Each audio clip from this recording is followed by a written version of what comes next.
Hey guys, it's your girl Kizzy Rock, and yes, Kizzy Rock is my birth given name. Happy Sunday. Happy Sunday, guys. I want to say hey to all my subscribers, new as well as seasoned. I got a word for you. Tap in. So, I want to speak to you guys about double for your trouble, as well as when your season is up or that season is up. So I was listening to Pastor Blakes just now, Pastor R.C. Blakes, and he was talking about when that season ends. So I kind of felt compelled to kind of, speak about it. Those of you last night, who was up with Pastor R.C. Blake's chat last night? Like, it was like 800 of us up, 1:30, 2 a.m. in the morning, literally partying in the chat section. I thought I was the only one up that type of morning, but honey, it was so much people up. But yeah, let's jump in, guys. So first thing I want to talk to you guys about is this right here. He had said something in his recording a few minutes ago, and he was saying that some of you are literally in the worst season of your entire life. And I remember thinking to myself, God, I thank you because that is not me. I'm not insensitive to the fact that this last couple of years for many people have been very, very difficult. In fact, I've been blessed these last couple of years, right? My struggle area the last couple of years is more about patience, right? Just more about patience. So my point is, you're going to always have to deal with something regardless of what year it is. It's just that some storms are way, way more fierce than others. So I thought to myself, like, well, that's definitely not me. Thank God. But then I thought back to when I had one of those years. For me, I think it was like that 2014, 2015, right? So I want to encourage those of you who are not in a storm, right? This is not the quote unquote worst season of your life. Think back to when it was. And then that will give you, that will kind of give you some sympathy and empathy to help others who are going through the same thing you've been through when you went through that worst season in your life. This is why testimonies are so important. Because just think about it, if you had certain people in your life during your worst season to pour into you, to let you know, hey, I've been where you are, but I'm telling you what happens when you come out. Then that would have, helped you along the way. So this is why just being honest and authentic and telling people about the times where you've experienced the worst season of your life is so important. So I want to say to those of you who are in the quote unquote worst season of your life, I'm telling you, God will give you double for your trouble. I'm living it. I'm a living witness along with so many others.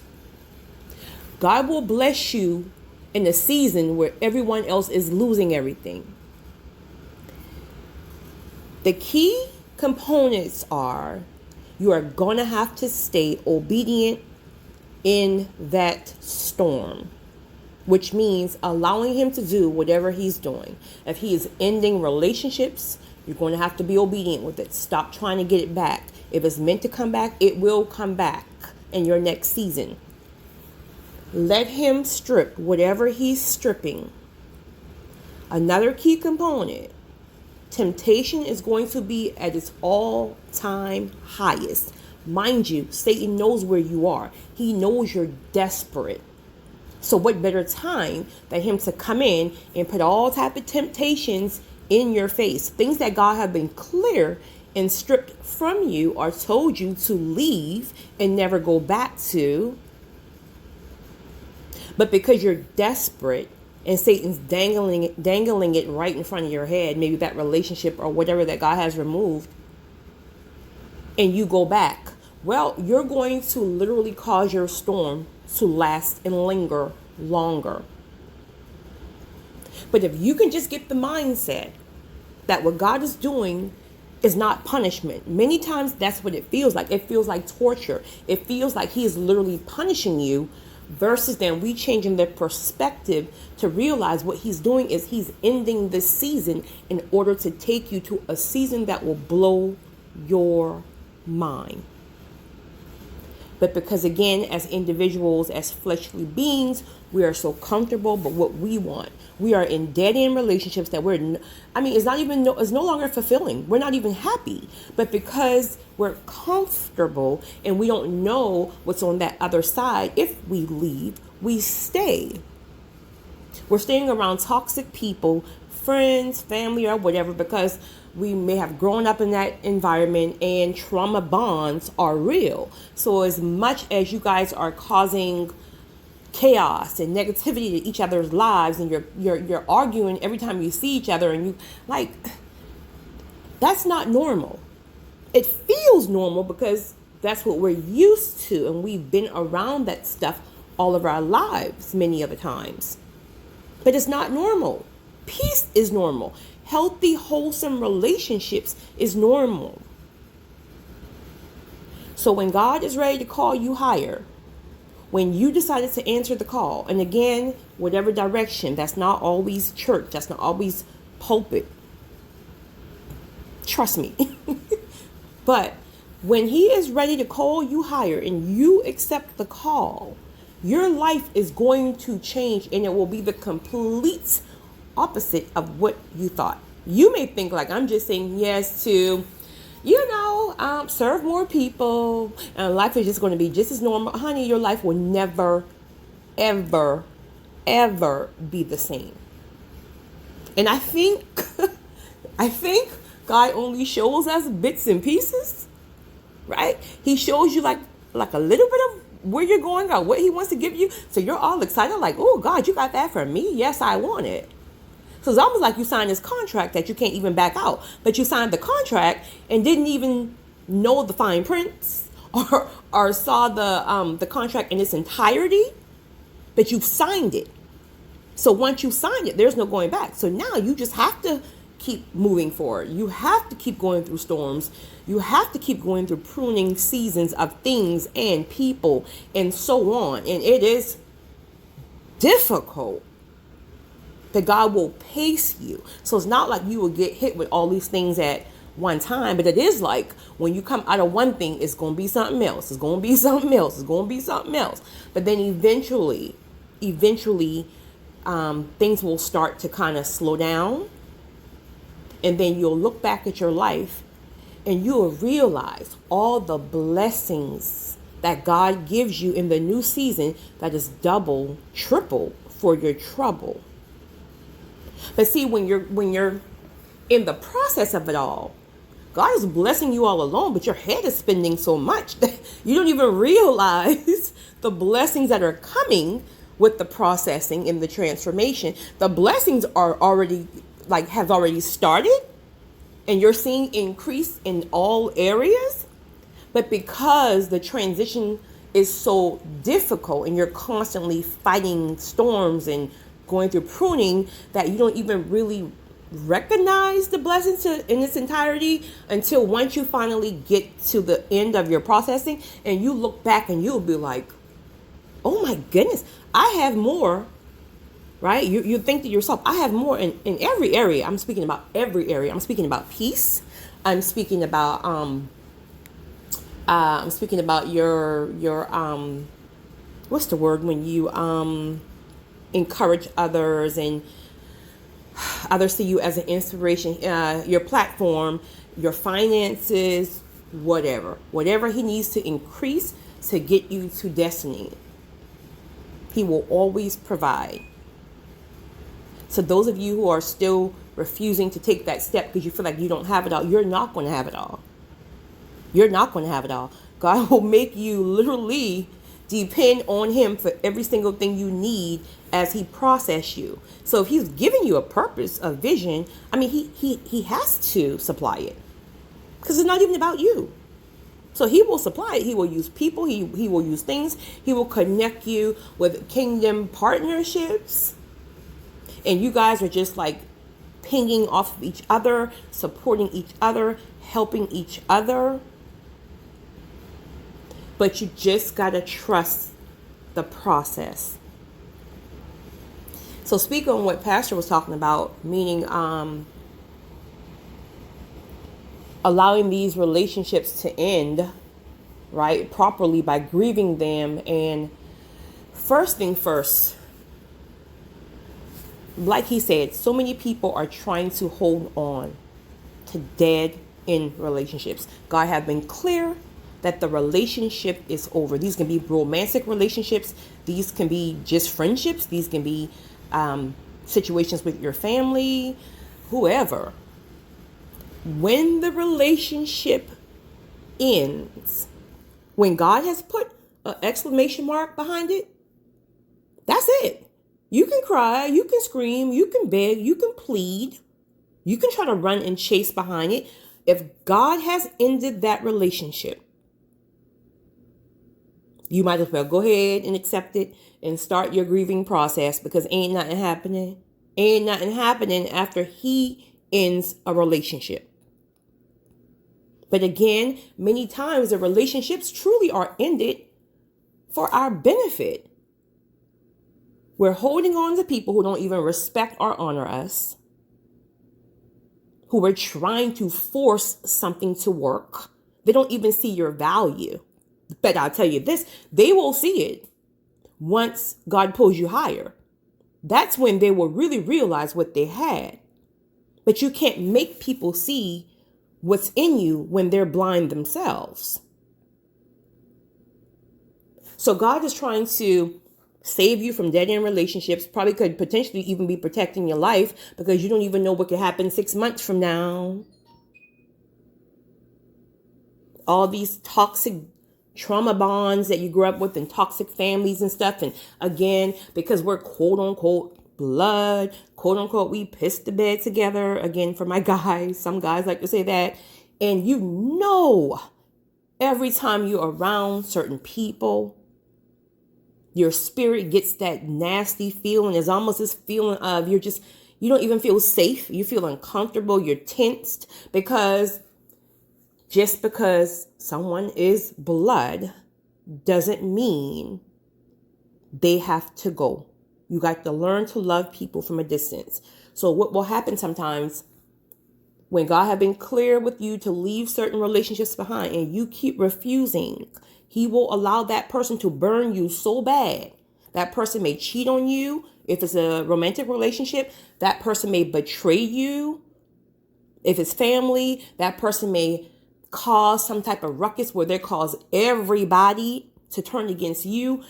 And then we're caught up. It hurts more, because then we're tied up in the emotional aspect about how can someone I love really do this to me? Versus it could have been easier, not easy, but more easy if you had listened to the download and be okay with ending the season and walking away and closing that door when God told you to. Then you had the upper hand. You had the ball in your court. But now you gave them the ball, and what did they do? They stole your ball, they flattened it, they stabbed it, the whole 9 yards. So now you're dealing with double emotions. The fact that you have to grieve the relationship, and the fact that they betrayed you or hurt you. But as long as you keep trying to hold on, you keep calling, you keep replaying the scenario in your head to say, well, maybe if I had said that, maybe if we had talked and communicated properly, all that's fine if that's you who ended it. But when God ended, that's it. There is no communication. That's Satan trying to make you replay all these things in your head, because if you keep doing that, then you will never accept the closure.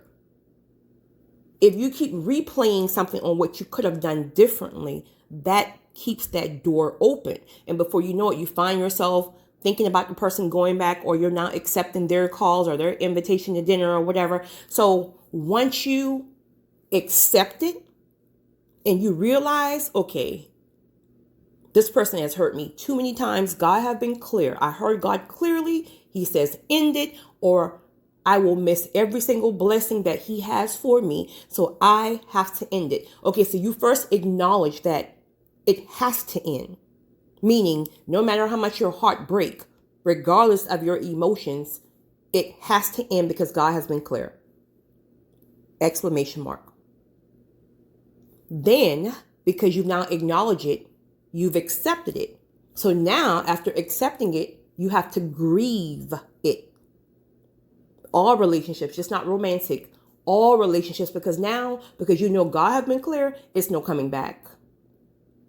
It's no coming back, or even if it comes back, it will be completely different, meaning that person won't have access to your life the way they did. You know, you may see them every now and then, or you may just see them at a family function, but whatever. God will tell you how that happens. But at the end of the day, you're grieving the relationship and everything it stood for before God closed that door. And that grieving is no joke. But you have to grieve it, because remember, your obedience here is to God.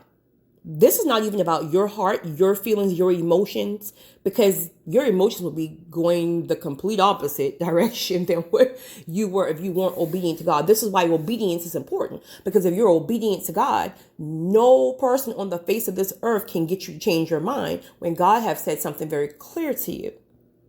So once you go through your grieving process, that looks different for everybody else. Some people want to be loved on. Some people don't want you to touch them. Some people go into depression. Some overeat. Whatever the grieving process looks like for you, take your time, grieve that relationship, that marriage, that family relation, whatever. Grieve it, grieve it, grieve it. Once you finish your grieving process, it will be clear as day what God will show you. He will show you how toxic these people were in your life and you couldn't even see it. You will start to like, how foolish was I? I accepted what? But you have to grieve it. So now when these people come back into your lives, or attempt to come back into your lives, I should say, this is why it will be so easy for you to say, listen, I love you, but ain't nothing happening. It's all love, I promise you, but ain't nothing happening because you grieved it. But if you didn't grieve it, the minute they attempt to come back, you're going to let them back in. So you got to grieve it fully. Let your heart break fully, because when you enter your destiny season, your season of abundance, your due season, it's going to blow your mind. The blessings and the people that awaits you. So again, as we see all this as punishment, it's truly the reason why there's so much tension, because it's like, it's like it's almost like God is having to prep you for it. So that's why it's so difficult, because sometimes someone emailed me and asked me, I don't understand if it's a blessing from God, why is it so difficult? Well, because we have to be prepared for that blessing. Remember now, most of us came from just, mediocre time. Like, we don't know. We okay with being in the hood, corner stores, you go get your, pickle eggs and come back home, you work 8 to 5, and that's all we really know. So how can God now give you $1 million to steward? How can he give you a business? How can he give you a kingdom purpose partner or spouse who is healthy, and you have no type of I was going to say training, but I don't know if training. Well, I guess training. I just say that for a lack of better words. Training. So he can't just give it to you. He has to prepare you for it. So in the process of being prepared for it, it's hard because you have to be stripped of everything that you learn. You have to unlearn the things that you were taught because they were never healthy to begin with. So now if somebody is stripping you of your comfort zone, you feel raw, you feel vulnerable. You're in survivor mode because you're used to having to fend for yourself. So you don't even know how to allow God to fight for you. You're fighting against God because we're in survivor mode. We don't feel safe. We've never learned how to feel safe when we're constantly raised around traumas. So that's why it's hard. But once you get to a point, and this won't happen overnight, trust me when I tell you, once you get to a point where you've been processed enough and you see how faithful God was throughout that whole process, then you learn to stop fighting, because now you realize, like, oh my goodness, I really should not have to been fighting all my life. I just didn't know any better. So now when God gets you to a certain level, you realize, listen, you ain't got to fight. When I tell you, you don't have to fight nobody. You don't have to fight nobody. All you're going to want to, but all you have to do is leave your hands free. And then at that point, that's when you really realize, I finally feel safe. Now that you feel safe, everything that God is teaching you and processing you for then becomes natural. So now you gravitate towards it. You welcome it. This is why you can find yourself listening to Pastor Blake's 2 o'clock in the morning instead of being up in somebody's club. This is why you can have a conversation with masculine men and listen versus going back and forth because you don't feel safe. You go back and forth with men in masculine ways because you never felt safe with them, because you chose them. The persons that God had for you, you will automatically feel safe. So really, the whole scenario is, from beginning to end, we did it our way. The first seasons, we did it our way. We picked the spouses, we picked the schools, we picked the this, we picked the that. God was nowhere in our decision making. Second season, now you got to be stripped for everything that you taught yourself or everything that was taught to you. It was not right. So now let's unlearn it, because I got to take you to the third season, to your final due season. But we're going to be up in the second season a long time, because you're constantly fighting against what I'm trying to do, because you don't even understand what I'm doing. You don't feel safe, so you're fighting against me. So we're going to have to sit here and rumble up in the second season for a very long time. A very long time. Just submit if you want your season. I just wish somebody had told me, just submit, Kizzy. Just submit.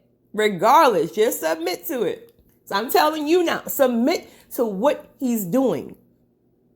Cry, kick, and scream, but submit to what he's doing. Because now, once you get past the second season and you enter your third due season, every single thing you've been through, from my chosen ones, people who were just jealous of you and making your life hell for no apparent reason. Well, because they saw the light and they didn't know what that light was, and they thought you had this and that. Didn't know you was going through the same type of hell, but whatever. God's going to bless you for that. God is going to bless you for all the people who broke your heart. Romantic relationships, marriages, whatever. Whoever rejected you, whoever cheated on you, whoever did this, whoever.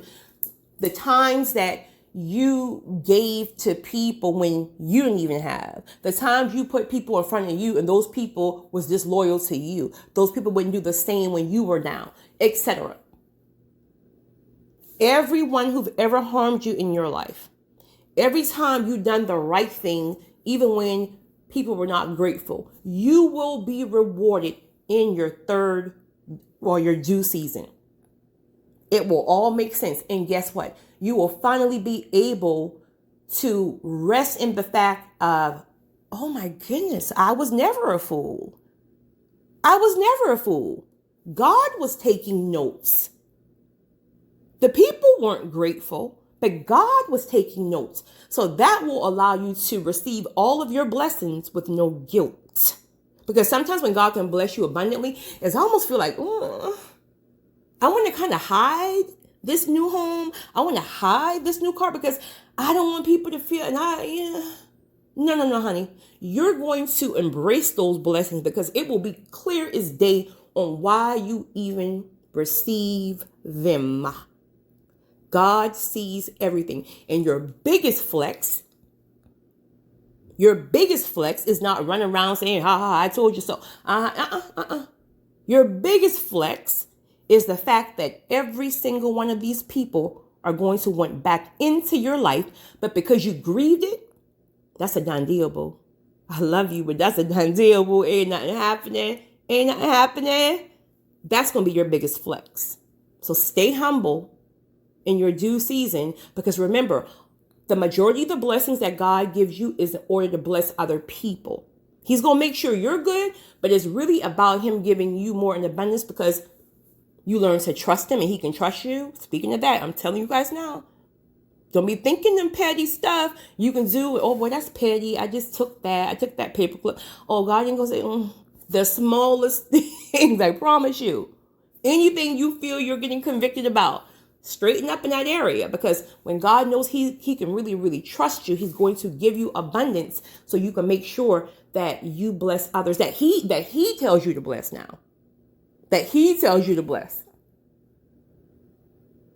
Catch that he tells you to bless. Because my empath and my big-hearted people, my servers, you're going to want to bless everybody. And you're probably going to start off doing that because you don't know any better. And then you'll get convicted more and more and more and more. Because believe it or not, God don't want to bless some people.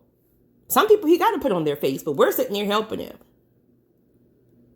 I just had a flashback. Somebody emailed me this morning. And I was like, girl, I'm not messing with you. You need $20 again. Girl, I'm not messing with you. But what I'm going to do, call me. We're going to pray. We're going to pray this thing up off of you. But don't call me for no $20 again. Because you got me a few times, but I got convicted this morning. That conviction showed me exactly what you got going on. So call your girl. Let's pray this thing up off of you. Stop playing with me. Stop playing with me.